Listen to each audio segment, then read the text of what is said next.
चढ़ जाला। अरे तू का जनवा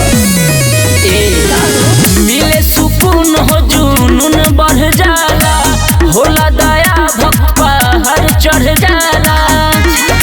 तो ऐसी कहतानी शरण में झुक जा। अब ये भक्त माई के भक्ति में डूब जा, अब ये भक्त माई के भक्ति में डूब जा, अब ये भक्त माई के भक्ति में डूब जा, अब ये भक्त माई के भक्ति में डूब जा।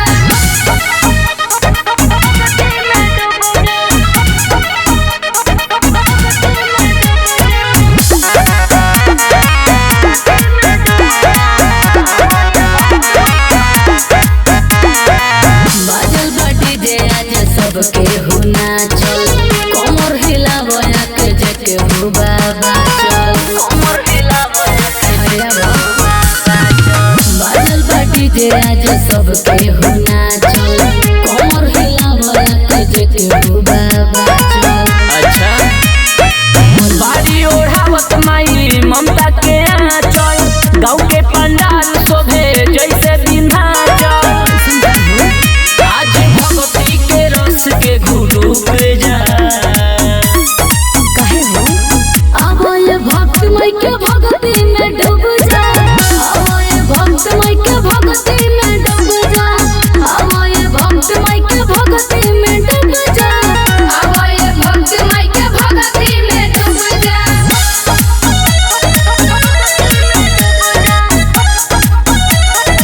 म्यूजिक बाय मंटू मनी।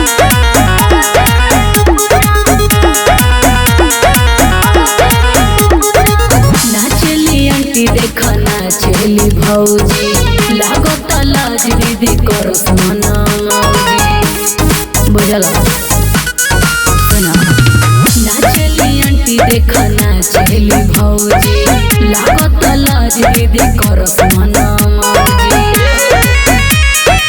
प्यारे पंकज माई से मानस दुलार हो, खाना बा माई आके तोहरा दुआर हो। छोटू सरगम नाचे में खूब बा।